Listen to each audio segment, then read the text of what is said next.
अस्सलाम वालेकुम। प्रोग्राम सहाफ़ी में मतीउल्लाह जान। आज तकरीबन 4 साल बाद सुप्रीम कोर्ट के फैज़ाबाद धरना केस में फ़ैसले के हवाले से नज़रसानी दरख्वास्तों का बाकायदा फ़ैसला हो गया है।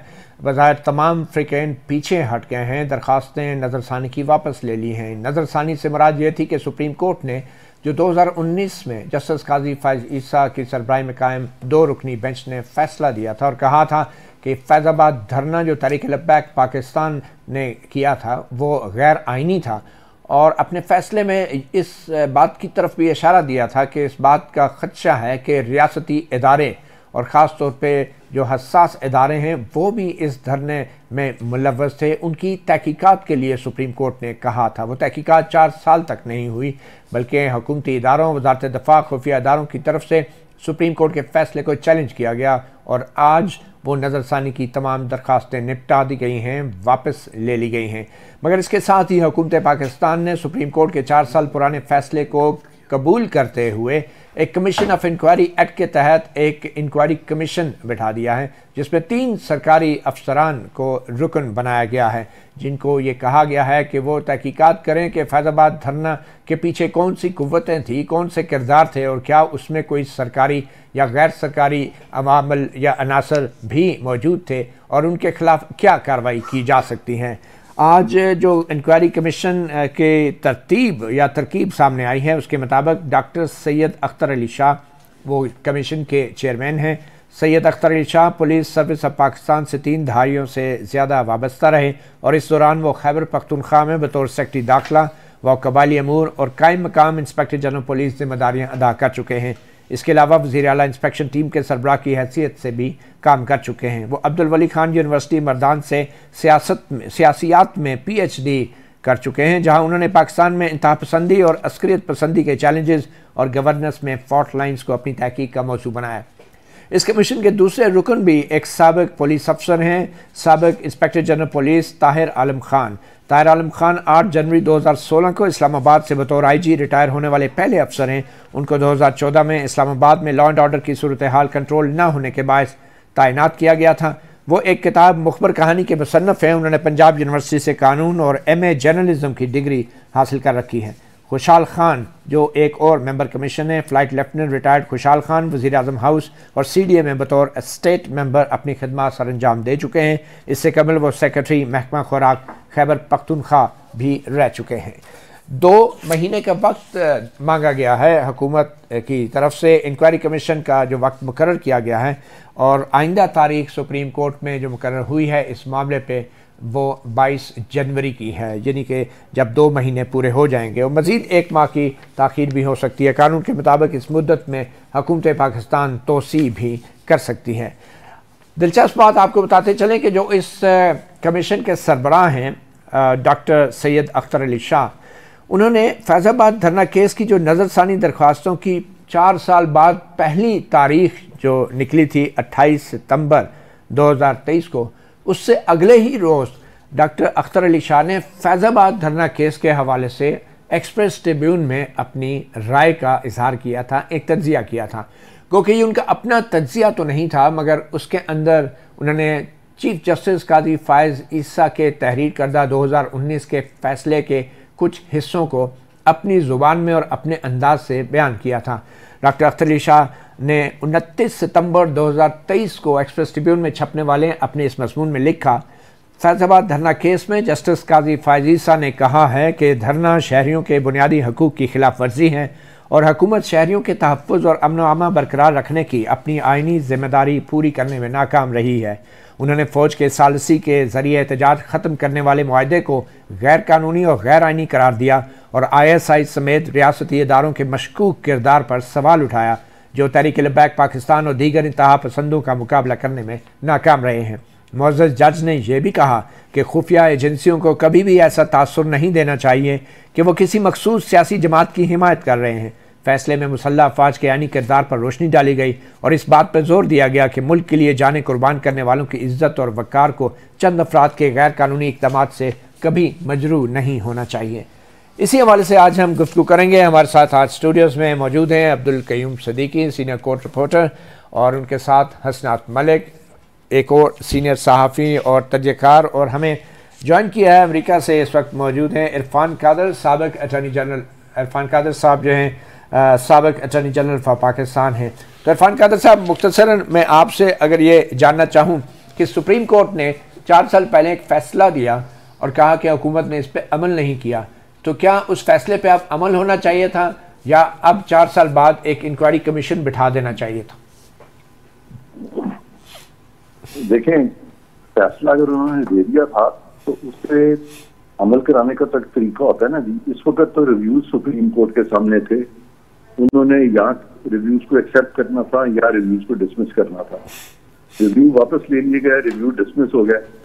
उसके बाद ये जो चीज है कि अब एक कमीशन बना दिया गया है इसमें, तो ये कमीशन का मंतक जो है ये मेरी तो समझ में बिल्कुल नहीं आया, और मैं समझता हूँ कि इससे कोई खातिर खा फायदा भी नहीं होगा, क्योंकि ये जो फैसला है ये प्री सपोज कर रहा है कि जी पाकिस्तान की जो कुछ एजेंसीज थी, अफवाज पाकिस्तान के लोग थे, वो सारी चीज में मुलव्वस थे। ये फैसले को पढ़ के तो ये तासुर मिलता है। तो इस पर तो ये भी तयन होगा कि अगर वाकई वो मुलव्वस थे तो आया वो इंफरादी हैसियत में मुलव्वस थे, या कि उस वक्त की हुकूमत जो थी उन्होंने उनको बुलाया था इन एड ऑफ सिविल पावर। तो ये सारी चीजें अभी इसमें तय होंगी। बहरकैफ अगर इम्प्लीमेंटेशन सुप्रीम कोर्ट ने करानी है तो वो फैसले की तो इम्प्लीमेंटेशन हो सकती है, लेकिन फैसले में मजीद एविडेंस इकट्ठा करके एक नई चीज पूरी आप खोल दें और उस पर फिर एक नया फैसला दें, तो ये चीज जो है ये मैं समझता हूँ कि कोई सही तरीके से की नहीं गई, और गवर्नमेंट की तरफ से भी जो सुप्रीम कोर्ट को असिस्टेंस दिया जाना चाहिए था वो नहीं दिया गया, और इसीलिए ये सारा जो ये फैसला है ये कंफ्यूजन का शिकार है, मुझे तो ये लग रहा है। इरफान कादर साहब, 4 साल तक इस फैसले पे अमल दरामद नहीं हुआ, और आप ये कह रहे हैं कि अब कमीशन ये मालूम करेगा कि अगर कोई सरकारी एहलकार इस धरने में मुलव्वस था या नहीं, तो फिर इस हवाले से 4 साल तक महकमों ने, मुतल्लिका इदारों ने इंक्वायरी क्यों नहीं की? किस बात का इंतज़ार था उनको? 4 साल तक सुप्रीम कोर्ट का एक फैसला फील्ड में मौजूद था, कोई स्टे ऑर्डर भी नहीं था।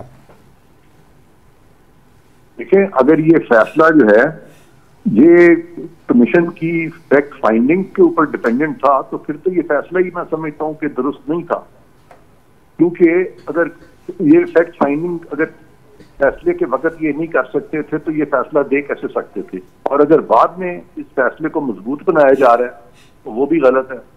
तो ये लीगली ये सही नहीं है। मैं समझता हूँ कि हुकूमती वकला जो है उनको चाहिए था कि सुप्रीम कोर्ट को गाइड करते, सही तरफ डायरेक्ट करते।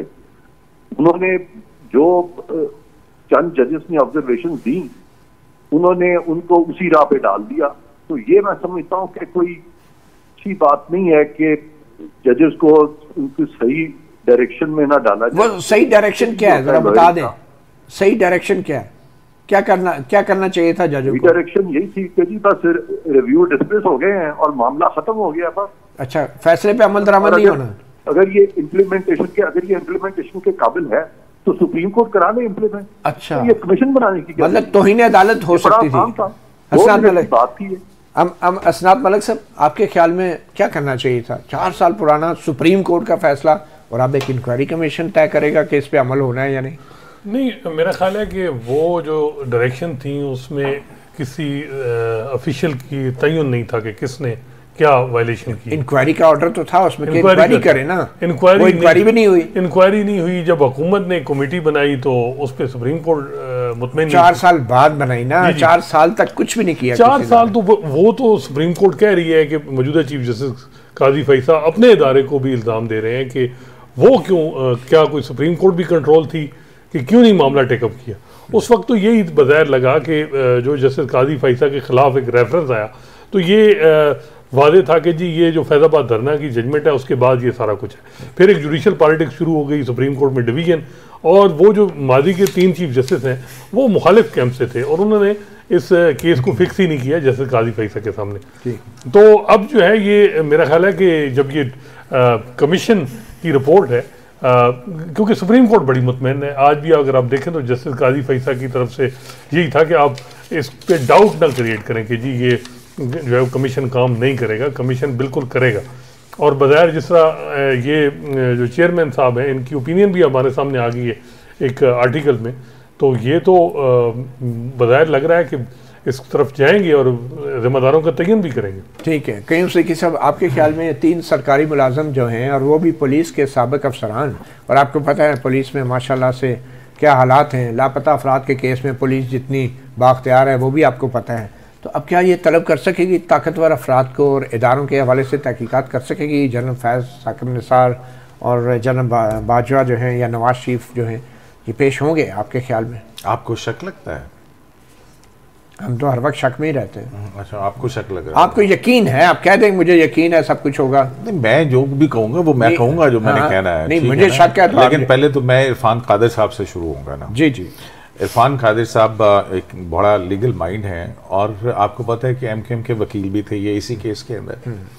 अच्छा चलें, अगर वो अपने क्लाइंट अब ये कह रहे हैं कि हुकूमत की तरफ से मावनत फराहम नहीं की गई, सही तौर पे बिल्कुल नहीं की गई होगी, तो बतौर ऑफिसर ऑफ द कोर्ट चलें, अगर आपका क्लाइंट कह रहा था कि वो रिव्यू प्रेस नहीं कर रहा, तो इरफान कादिर साहब अदालत के सामने पेश होकर कहते कि आप ये गलत कर रहे हैं as a officer of the court. वो भी तो एक जिम्मेदारी है ना इनकी। एनीवेज, अब आ जाते हैं दूसरी तरफ के भी कमीशन को बना। कादिर साहब, मैं कंप्लीट करके फिर आप कहिएगा, फिर बहुत सारी और भी बातें आएंगी। अच्छा, आपकी इसके बाद आपकी तरफ आते हैं जी। ठीक है। और ये भी इत्तेफाक की बात है कि वो जितनी रिव्यू आई थी वो सारी ऐसे लगता था कि एक ही जगह टाइप हुई हैं, एक ही चीजें थी। ठीक है, इस तरह की इतनी ज्यादा मुमासलत थी, मतलब कुछ कॉपी पेस्ट हुई, कॉपी पेस्ट। अच्छा, अब दूसरी बात यह है कि फैजाबाद धरना केस की जजमेंट के अंदर, जैसे असनात ने कहा, उसके अंदर एक डायरेक्शन थी कि फेडरल गवर्नमेंट के जरिए से मुसल्लह अफवाज के सरबराहान को कि अगर कोई इन्वॉल्व है तो उसके खिलाफ तहकीक करें और कार्रवाई करें। ये फेडरल गवर्नमेंट ने अपने रिव्यू वापस लिए, उन्होंने कहा कि हम अमल दरामद कराएंगे। तो सुप्रीम कोर्ट की जजमेंट तो वहीं पे मौजूद है। अब फेडरल गवर्नमेंट ने कहा कि हम एक इंक्वायरी करवा लेते हैं, क्योंकि जजमेंट यही कह रही है। अच्छा, अब इसके बाद जो है ये फैक्ट फाइंडिंग होगी और फिर इन अकॉर्डेंस विद लॉ उनके खिलाफ जो भी जिम्मेदार होगा या नहीं, तो ये 4 साल का हिसाब कौन देगा? तो ये 4 साल का हिसाब जो सा है वो अपना आसिफ सिद्दीक खोसा साहब के दौर के से शुरू हो जाए, उनको भी देना चाहिए। उसके बाद गुलजार साहब आए थे, उनको भी देना चाहिए। उमर अता बंदयाल साहब आए थे, उनको भी देना चाहिए। ठीक है। और अब जो एलिगेशंस लेवल किए हैं, अब सार आलम साहब ने, आज तो अदालत ने बड़ी तारीफ की उनकी कि एक जुर्रतमंद आदमी है जिसने सच बोलने की वो की है। और तमीन साहब ने कहा कि जनाब वज़ीर आज़म आते हैं और फिर हल्फ उठाते हैं आइन का और फिर उसके बाद कहते हैं कि हम बेबस थे। तो अब ये वो उन तमाम लोगों के लिए भी मौका है, मतीउल्लाह जान साहब, जो सियासी जमातें कहती रही हैं कि मुख्तलिफ इदारे सियासत के अंदर मुदाखलत करते हैं और उसका वो विक्टिम रही हैं, तो आए और आके इस कमीशन के सामने सच उगलें। देखें, अगर वो तो अगर शाहिद खान अब्बासी साहब ये कहते हैं, सुने बात तो सुन लेना, शाहिद खान अब्बासी साहब कहते हैं कि उन्होंने कहा था इन एड ऑफ सिविल पावर आए, तो वो जिम्मेदारी लें। ख्वाजा आसिफ साहब कहते हैं, वो भी जिम्मेदारी लें। शौकत सिद्दीकी साहब कहते हैं कि जनरल फैज़ जो हैं वो उनको आए थे और आके क्या कह रहे थे, ठीक है, हमारी 2 साल की मेहनत ज़ाया हो जाएगी, वो भी जिम्मेदारी लें। और फिर उसके बाद जो है जब ये सारी चीज़ें सामने आएंगी तो कमीशन के पास है कि वो उनको नोटिस करके पूछे, और कमीशन की हकीकत भी जो है वो खुल के सामने आ जाएगी आपके और मेरे। कानून के तहत तो गिरफ्तार करने का भी इख्तियार है उनको, बिल्कुल है, उसके अंदर है कि all executive authorities shall act in aid of. चंद अहम लोग कौन हैं जिनका आज अतमिन साहब ने जिक्र भी किया कि जिनको अब सार आलम ने खतूत लिखे थे? सदर, वज़ीर आज़म, आर्मी चीफ, वज़ीर आज़म बाजवा और साकिब निसार, 3 बंदों का उन्होंने कहा कि इनको कमीशन जो उनके साथ हो रहा था, उन्होंने प्रेस कॉन्फ्रेंस की और उसके बाद इनको लिखा खत। जी इरफान कादिर साहब, हम आपकी तरफ आएंगे मगर एक छोटी सी ब्रेक लेंगे, इतने में आप सोच लें और फिर बाद में बात करते हैं।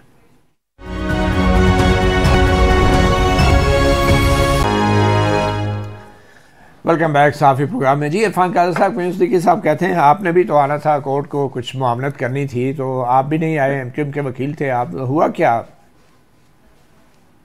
नहीं, मैं क्या आता, जब उन्होंने कह ही दिया कि हम वापस लेना चाहते हैं तो मैं वहां जाके कौन सा तीर मार लेता था। मैंने यही कहना था ना कि वो वापस लेना चाहते हैं। यानी सवाल है तो यूं सिद्दीकी साहब जो है वो तोहफा का रुख मेरी तरफ कर रहा है, बिल्कुल मैं समझता हूँ कि उसमें कोई सदाकत नहीं है, कोई लॉजिक नहीं है, मंतक नहीं है। वकील जो है जब क्लाइंट ही पीछे हट गया तो वकील के तो इसका तो जवाब दे दिया मैंने। नहीं देखिए, आज तो शेख रशीद साहब भी खड़े थे और उन्होंने भी वकील के जरिए बहुत सी बातें उनको भी सुनना पड़ी, एक किस्म की बाकायदा बिलवास्ता सरजनश हुई शेख रशीद साहब की भी। तो आप भी खड़े हो जाते तो आप भी जवाब दे देते कि वापस क्यों लिए जा रहे हैं। वैसे आप बता सकते हैं कि आपने किसके रिव्यू आपने ड्राफ्ट किया था या फरोग नसीम साहब? रिव्यू आपने ड्राफ्ट किया था या किसने ड्राफ्ट किया था, या फरोग नसीम साहब या कौन थे? नहीं, सबने अपना अपना हिस्सा सबने डाला था। अच्छा, ड्राफ्ट किया था, हमारे नाम लिखे हुए हैं उस पे तो कोई। अच्छा, नाम आपके लिखे गए उन पे? क्या बात करनी। अच्छा, नाम लिखे हुए हैं। हाँ। तो ये एक साथ जो सारी नजरसानियां दाखिल हुई थी और एक साथ वापस ली गई हैं, तो ये किसी एक कुव्वत का तरफ से कोई इशारा था या ये हर एक ने अपना अपना फैसला किया है और ये महज एक इत्तेफाक था कि सब कुछ इकट्ठा ही हुआ, दाखिल भी और खारिज भी? इरफान काजी साहब कोई मीटिंग भी हुई थी? ये सब क्या सुन ले, जब केस तैयार किया जाता है तो ये जो कम्युनिकेशन होती है लॉयर क्लाइंट की, ये प्रिविलेज होती है। नहीं, क्लाइंट के साथ तो प्रिविलेज होती है, लेकिन कुछ कुव्वतों के साथ प्रिविलेज नहीं होती। क्या ये दुरुस्त है कि एमक्यूएम के अलावा भी मामला तय किए जाते, अलावा भी कोई लोग थे आपके क्लाइंट के अलावा भी? नहीं, इससे पहले कुव्वतों के साथ मिलकर बड़े बड़े केसेस हुए हैं, कभी भी नहीं उनसे पूछा गया कि बताओ भाई तुम जब तुमने ये केस लिया था तो कौन कौन लोग इकट्ठे बैठे थे, तुम्हारा क्या डिस्कशन हुआ था। इस तरह की बातें तो कभी दुनिया में नहीं पूछी गई। तो अगर ये अगर वो कहते हैं कि पूछनी है तो ठीक है, पूछ लें, वो भी पूछ लें, उसमें कोई हर्ज नहीं है। लेकिन फिलहाल जब तक वो क्लाइंट मुझे खुद नहीं कहेगा तब तक ऑब्वियसली मैं फिर उस पर खामोशी इख्तियार करूँ। अच्छा, दूसरा आप ये बता दें कि क्या कमीशन अगर जनरल बाजवा को और साकिब निसार को और नवाज शरीफ को तलब करता है या जनरल फैज को तलब करता है, तो क्या ये लोग पेश होने के पाबंद हैं कमीशन ऑफ इंक्वायरी एक्ट 2017 के तहत? नहीं हुआ, पता है क्या है, जरा पहले समझे कि हुआ क्या है। हुआ ये है कि जब कोर्ट में इन्होंने कहा कि हम रिव्यू वापस ले रहे हैं, और खासतौर पे जब हुकूमत पाकिस्तान ने कहा, हुकूमत ने कहा कि हम वापस ले रहे हैं, तो उस पे उनको सवाल हुआ कि भाई आप इतने साल खामोश रहे हैं, अब आप वापस ले रहे हैं, और अगर वापस लेना ही था तो आपने इसको इम्प्लीमेंट करने के लिए क्या स्टेप्स लिए। तो वो जो हुकूमत को जो कोई नुमाइंदगी कर रहे थे उन्होंने कहा जी हम इंक्वायरी कर देते हैं, हम कमीशन बना देते हैं। हालांकि ये जवाब नहीं था, जवाब सीधा उनको देना चाहिए था कि जी इम्प्लीमेंटेशन अगर करानी है तो अब आप करा लें, हाँ उन्होंने वापस ले लिए हैं।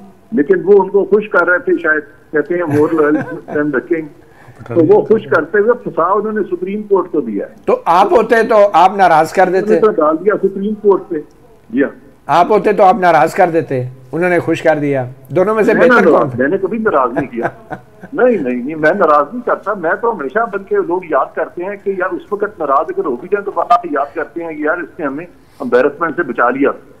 अच्छा, अब ये बताएं ना कि अब कानून के तहत कमीशन बन गया है, तो क्या अब इन ताकतवर शख्सियात को उनके सामने पेश होना पड़ेगा? नहीं, मेरा नहीं ख्याल पेश होना पड़ेगा। उसकी वजह ये है कि कमीशन में तो सिर्फ ये एक फैक्ट फाइंडिंग रिपोर्ट देनी है, और उनके खिलाफ, उन शख्सियात के खिलाफ फैसले में क्या लिखा हुआ है? कुछ भी नहीं लिखा हुआ फैसले में। उनको कैसे ये तलब करेंगे? उनके खिलाफ कुछ लिखा हुआ है फैसले में? नहीं, फैसले में तो उनके खिलाफ नहीं है, ये इंक्वायरी कमीशन है ना। अफसार आलम साहब की कंप्लेन है। अफसार आलम साहब की एक कंप्लेन है, अल्फिया बयान है, जनरल फैज के ऊपर इल्जाम है, तो क्या वो पेश नहीं होंगे? वो पाबंद नहीं है जनरल फैज इस कमीशन के सामने पेश होने के? बयान है तो वो बयान रिव्यू में कैसे दे सकते थे? वो रिव्यू में थोड़ा ही दे सकते थे। अगर उनका कोई बयान है या उन्होंने कोई नई बात करनी थी, उन्होंने नहीं लेकिन इम्पोर्टेंस की बात उठानी थी, तो कोई नई पिटीशन लाते 184(3) के तहत। उन्होंने ये सारा बीच में आके तो उन्होंने ये बात कितने सालों के बाद उन्होंने कर दी। लेकिन ये कमीशन, इरफान कादर साहब, ये कमीशन अदालत ने नहीं बनाया। ये कमीशन जो है ये हुकूमत ने बनाया है, अदालत ने नहीं बनाया। तो ये हुकूमत के कमीशन को आप नहीं मानते? हुकूमत जो है वो अदालत की बरखुरदारी में उन्होंने बनाया है ना। बरखुरदारी का तो कई कानून में नहीं लिखा ना, आप साबित तो नहीं कर सकते।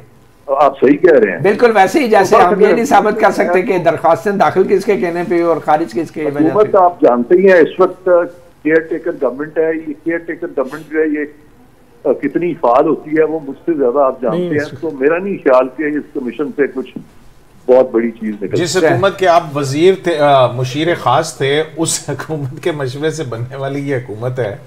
जी जी। तो अच्छा, वापस आते हैं हसनात, आपके ख्याल में अभी जो कमीशन के को अख्तियारात हैं कमीशन ऑफ इंक्वायरी एक्ट के तहत, अगर ये कमीशन जो है, आप समझते हैं कि जो पुलिस अफसरान हैं ये इन्हें तलब करेंगे इन शख्सियात को, और क्या इस कानून में जो अख्तियार है कि किसी भी दस्तावेज़ या सबूत की तलाश में वो किसी भी इमारत में सर्च कर सकते हैं, तलाशी ले सकते हैं, तो क्या कमीशन अपने तमाम अख्तियारात इस्तेमाल करेगा? देखना होगा मतीउल्लाह जान साहब कि हमारे जो मुक़्तदर हल्के हैं, इस्टेब्लिशमेंट है, वो इस कमीशन के साथ कितना कोऑपरेट करती है। बज़ाहिर तो यही है कि वो इस हवाले से कोई उनको कोई ऑब्जेक्शन नहीं है, बल्कि अटॉर्नी जनरल ने उनको जो आज चीफ जस्टिस ने कहा कि जी ये जो रिव्यू दायर हुई एक इंस्ट्रक्शन के तहत हुई या कि कोई इंसिडेंट था, तो इसको भी TOR में शामिल करें, तो उन्होंने कहा जी हम 1 हफ्ते में इसको TOR में शामिल कर देंगे। तो ये बात इरफान कादिर साहब की मैं इससे इत्तेफाक करता हूँ कि मौजूदा हुकूमत या मुक़्तदर हल्के वो नहीं चाहते कि मौजूदा सुप्रीम कोर्ट को जो नाराज़ करें, और उसी तरह जो है वो इस मामले में ये उसको कोऑपरेट करेंगे, और लॉजिकल एंड तक उम्मीद तो यही है कि जो इसमें ये लॉजिकल एंड है या ट्रक की बत्ती है? नहीं, मेरा ख्याल है लॉजिकल एंड होगा। अच्छा, कुछ ना कुछ होगा। क्या मतलब कि हकायक फैक्ट सामने आ जाएंगे? सामने अब देखना होगा कि ये कमीशन, ये बात इसमें हकीकत है कि ये जो ऑफिसर हैं, अगर इनको मुक़्तदर हल्कों की तरफ से रेजिस्टेंस आई तो बड़ा मुश्किल है कि फिर कोई जो है चीज़ आउटकम निकले। लेकिन बज़ाहिर जैसे लग रहा है तो इसमें यही है कि जो लोग उस वक्त मुलव्वस थे या अफसार आलम साहब के एलिगेशन है, और वो प्रूव हो जाए कि जी वो उनके एलिगेशन ठीक है, और उस वक्त की शख्सियत जो जनरल फैज़ थे वो इन्वॉल्व हो रहे थे पैमरा के मामलात में, तो स्टोरी इज एंड। लेकिन करीम सिद्दीकी साहब, इस कमीशन ऑफ इंक्वायरी एक्ट 2017 में ये भी एक जगह पे लिखा है कि सेक्शन 16 है कि कोई भी बयान जो कोई भी शख्स इस कमीशन के सामने देगा, उस बयान की बुनियाद पे उस शख्स के खिलाफ किसी किस्म की सिविल या फौजदारी कार्रवाई नहीं की जा सकेगी। ये सेक्शन 16 में लिखा है, any civil and criminal proceeding, मासिवाए इस बात के कि अगर उसने झूठ बोला हो कमीशन के सामने और उसे गुमराह किया हो, तो झूठ बोलने की कार्रवाई हो सकती है, लेकिन उस बयान की बुनियाद पे कोई नया सिविल केस या फौजदारी मुकदमा उसके खिलाफ नहीं हो सकता। तो ये तो एक किस्म का ट्रुथ रिकंसिलिएशन ही है कि सच बताओ और फारग हो जाओ। आपके खिलाफ साहब ने यही कहा ना कि सच लाना है सामने, truth will set you free. तो ये एक ट्रुथ या रिकंसिलिएशन वाला काम नहीं हो गया ये कमीशन ऑफ इंक्वायरी एक्ट में? तो अच्छी बात नहीं है मतीउल्लाह जान साहब, अगर चलें सच्चाई तो कम से कम सामने आए। मतलब अगर जनरल फैज सच बोल दे कि हाँ मैंने कॉल की थी, मैं गलत था, सब कुछ है, तो इस बेस पे फिर उसके खिलाफ कोई कार्रवाई नहीं होगी। नहीं, वो तो फिर आगे भी है जो TOR के अंदर लिखा है, फिर उसके मुताबिक कानून के तहत क्या जिम्मेदारी बनती है या कार्रवाई हो सकती है वो लिखेंगे ना उसको। एनीवेज ये बात, सारी बातें जो हैं वो तो जाहिर है। पहले तो वो कहते हैं ना कि हाथ कंगन को आरसी क्या, कमीशन बनेगा, बनते साथ ही वो क्या पहली कार्रवाई करेगा, जो कंप्लेंट या फैसला आएगा उसमें वो उन जिम्मेदारों को कुछ कोई पब्लिक कहेगा कि हाँ किसके पास अगर कुछ है तो वो कमीशन को बताए, कोई पब्लिक एक इश्तिहार आएगा, और फिर उसके बाद जो वहाँ कमीशन में जाएगा। अब ये देखना है कि इन क्यों इसके ऊपर शकूक व शुबहात हमारे क्यों है। पहली बात तो ये है ना, एबटाबाद कमीशन बना, इंक्वायरी रिपोर्ट आई, कुछ नहीं हुआ। उसके बाद हमीदुर रहमान कमीशन जो है वो इससे पहले बन चुका, वो तो 1956 के एक्ट के नीचे था, जिसको अब और तब्दील करके और इसको ज़्यादा किया गया। जब अपना अनवर ज़ैद जमाली साहब ने जब पनामा कमीशन के वारिस से कमीशन बनाने की बात की तो उन्होंने कहा ये तो टूथलेस कमीशन होगा। फिर वो धांधली कमीशन की बात हुई, जिसमें आपस में पाकिस्तान तहरीक इंसाफ और हुकूमत ने मिलकर फिर इलेक्शन एक्ट जो इंक्वायरी एक्ट है 2017 वो बनाया। हालांकि उसके अंदर था कि PTI अगर धांधली के इल्जाम साबित न हो तो ये कमीशन तो ये कमीशन थोड़ा डिफरेंट होगा है। ठीक, अब देखना ये है कि ताहिर आलम साहब के हवाले से वो उस वक्त IG थे, मेरे ख्याल में इमरान खान यहाँ कहा करते थे जब उनकी ड्यूटी थी फ़राइज़ अदा करने की, ताहिर आलम मैं तुम्हें देख लूंगा और मुंह पे हाथ फेरा करते थे उसके। सर बहरहाल ये एक छोटी सी ब्रेक लेते हैं, ब्रेक के बाद बड़ी अहम कुछ और सवालात भी हैं। जो कमीशन के सरबराह हैं जो डॉक्टर सैयद अख्तर अली शाह, इनके जो बेसिकली एक्सपीरियंस है और मुख्तलिफ जगहों पे जो जिम्मेदारियां अदा करते रहे हैं उसके बारे में कुछ दिलचस्प मालूमात हैं एक छोटी सी ब्रेक के बाद।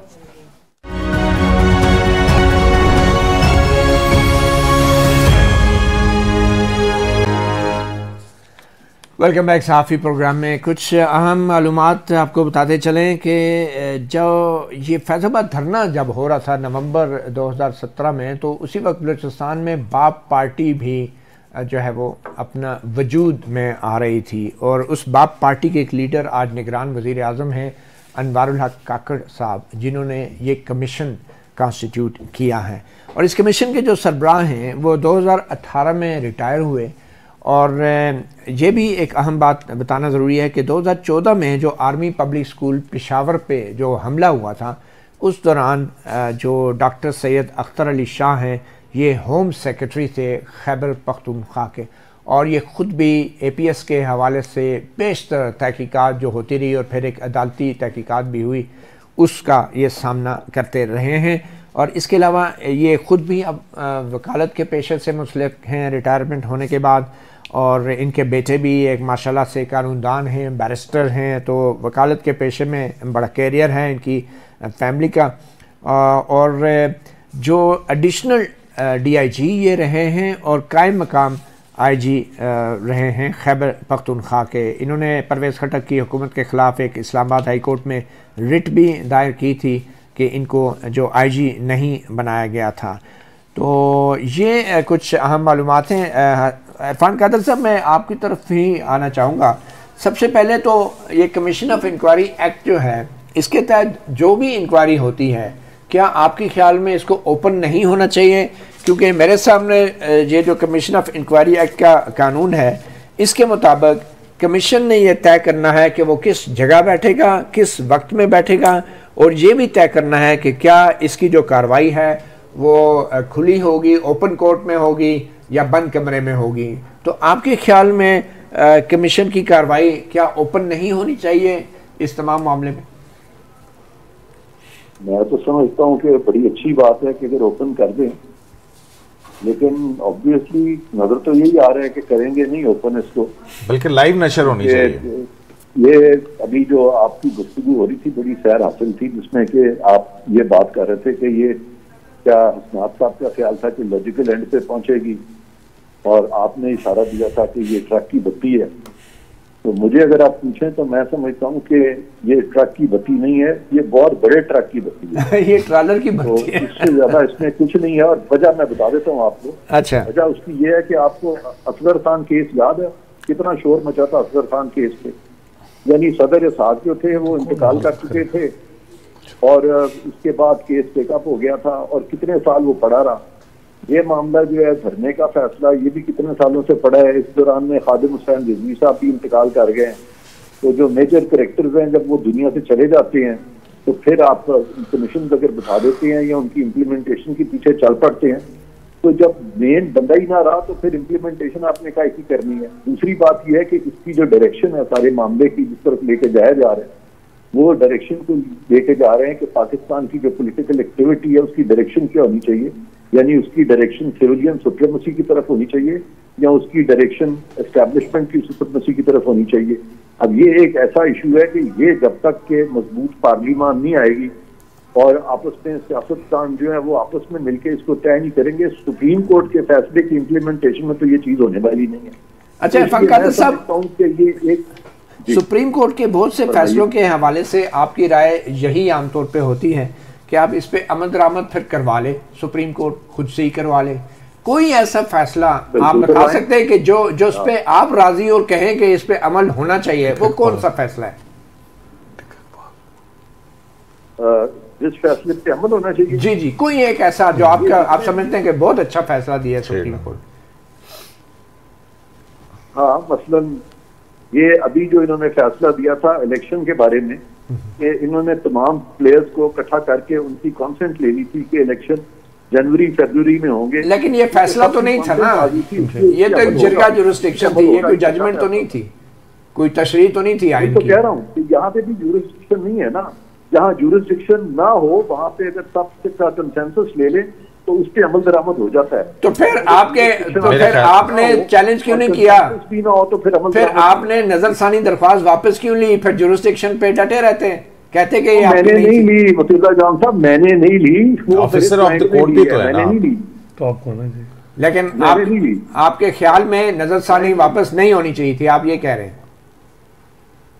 भैया अब क्लाइंट ने वापस ले लिया तो मैं इससे बात ही नहीं करना चाहता। अच्छा, मेरे ख्याल में मती आपने पूछा ना इरफान कादिर साहब से कि कौन सा फैसला जिसके ऊपर अमल दरामद होना चाहिए। मेरे ख्याल में इरफान कादिर साहब, टिक्का इकबाल केस के फैसले का क्या ख्याल है, उस पर अमल दरामद होना जिसमें जनरल मुशर्रफ के जो ये बड़ा अच्छा सवाल है आपका। नहीं, इसका हमें जवाब देना चाहिए। जी टिक्का इकबाल केस का जो फैसला है उस पे आप टिक्का इकबाल के वकील थे ना, जिसमें आपने चैलेंज किया था इमरजेंसी को। टिक्का इकबाल सुन लेना, टिक्का इकबाल का जो हशर हुआ था वो क्या हुआ था, उन्होंने एक एग्जीक्यूटिव ऑर्डर से तो उसको खत्म कर दिया था, और उसी एग्जीक्यूटिव ऑर्डर को बुनियाद बना के पाकिस्तान के चंद जजेस ने पाकिस्तान की सारी अदलिया को बाहर फेंक दिया था। तो इस तरह के जितने भी फैसले हैं वो ऐसे ही जाएंगे। ऐसा मतलब आप कह रहे हैं कि टिक्का इकबाल केस में जो 3 नवंबर की इमरजेंसी को जायज करार दिया गया था वो बिल्कुल दुरुस्त था? नहीं, उससे पहले जफर अली शाह के टिक्का इकबाल तो जफर अली शाह पे बेस्ड है ना। टिक्का इकबाल तो आप उसको दुरुस्त कह रहे हैं? जब जजों की नौकरियां जा रही थी तो 31 जुलाई में उन्होंने जफर अली शाह के को छोड़ के अपनी नौकरियां बचा ली। बहरहाल हम वापस मौजू की तरफ आते हैं। मैं असनाद माजरत के साथ असनाद क्विकली ये बता दें, टाइम बिल्कुल अभी कम है। आपके ख्याल में ये इंक्वायरी आपने कहा मंतकी अंजाम तक पहुँच जाएगी, तो अगर ये इंक्वायरी भी मंतकी अंजाम तक ना पहुँची और सुप्रीम कोर्ट के फैसले में भी कुछ अमल दरामद ना हुआ, तो फिर चीफ जस्टिस साहब के पास क्या अख्तियार होगा, वो क्या कर सकते हैं? देखिए, बहुत ऑप्शन है। चीफ जस्टिस बड़ी डिजोरो, बड़ी पावर होती है। जिस तरह 31 जुलाई का फैसला पे बड़े टची हैं इरफान कादिर साहब, फैज़ाबाद धरना पे कादी फाइज साहब भी बड़े टची हैं उस जजमेंट के हवाले से, और उन्हें अंदाज़ा है कि उसके बाद जो कुछ उनके साथ हुआ, और वो इसको लॉजिकल एंड तक जाएंगे, और मुक़्तदर हलकों और इस्टेब्लिशमेंट को भी अंदाज़ा है कि अगर उस तक चीज़ें हो जाएं और मौजूदा हालात में जो उनके इक़दाम हैं उनको ना छेड़ा जाए तो बेहतर है। मेरा ख्याल है कि इसी तरीके से ही जाया जाएगा मामला, और इसमें आएंगी फाइंडिंग, और जो जनरल फैज़ और जो इनके खिलाफ ये कम अज़ कम ये चीज़ें आ जाएंगी रिकॉर्ड पे जो वो चाहते हैं चीफ जस्टिस, क्योंकि उनके फिर 7 महीने और टेन्योर के रहते हैं। फिर तो ये बड़ा मुश्किल मुझे लग रहा है कि अगर उस कमीशन को काम करने नहीं दिया जा रहा और इस किस्म की फाइंडिंग को रोका जाएगा, तो फिर उसके खुद ही मसाइल फिर बहुत ज़्यादा होंगे। फिर थोड़ा बहुत ही रिलीफ देना होगा पीटीआई को। और आइंदा इलेक्शंस के लिए आप समझते हैं कुछ मटेरियल फराम हो जाएगा सियासी जमातों को, अगर जनरल फैज़ आके कुछ इंकशाफात करते हैं कि वो क्या क्या करते रहे हैं धरने के अलावा भी? बिल्कुल, मेरा ख्याल है कि ये चीज़ें अफसार आलम साहब की जो है CMA, उसमें जो कुछ लिखा गया है और उसको इंडोर्स कर देती है कमीशन, और उसमें तो लिखा गया कि नून लीग के वजीर जो हैं उन्होंने खुद सारे चैनल बंद करवा दिए। जनरल फैज़ के बाद उनका भी फ़ोन आया था। यही होगा कि उस वक्त की जो एस्टेब्लिशमेंट थी उसका इतना दबाव था सिविलियन गवर्नमेंट। अब ये चीज़ जब ये फाइंडिंग आ जाएगी और इस पे मियां नवाज शरीफ जब जलसों में ये बात करेंगे तो फिर तो उनको फ़ायदा होगा। लेकिन ये बात है कि ये सिर्फ उस हद तक ये अगर चले सियासी तौर पे तो फ़ायदा हो सकता है। करीम सिक्की साहब, लास्ट वर्ड, आपके ख्याल में ये जो इन्फॉर्मेशन सामने आएगी, क्या ये अवाम का हक नहीं है जानना, चाहे फ़ायदा किसी को भी हो? बिल्कुल बिल्कुल बिल्कुल, इसमें तो कोई शक नहीं है मतीउल्लाह जान साहब। देखें ना, बात ये है कि ये सारी चीज़ें इसीलिए हैं ना, जो मैंने आप आज भी अगर देखें कि ऑल्दो कि एबटाबाद कमीशन की रिपोर्ट पर अमलदामन नहीं हुआ, लेकिन लोगों को पता है कि क्या हुआ। ठीक है। इसी तरह से जो हामिद मीर कमीशन था उसमें जो कुछ हुआ लोगों को पता है कि क्या हुआ। इसी तरह से हमीदुर रहमान कमीशन की रिपोर्ट बेशक नहीं हुई है, लेकिन लोगों को पता है कि क्या हुआ, मगर सीखा कुछ भी नहीं। और क्या अब हम इस कमीशन के बाद कुछ सीख सकेंगे? मेमू कमीशन में भी बहुत कुछ सामने आया था, कुछ नहीं हुआ था। क्या ये एक और मेमू कमीशन होगा, या एक और हामिद मीर कमीशन होगा, या ये कुछ भी नहीं होगा? सहाफ़ी प्रोग्राम से इतना ही, इजाज़त दीजिए। अल्लाह हाफ़िज़।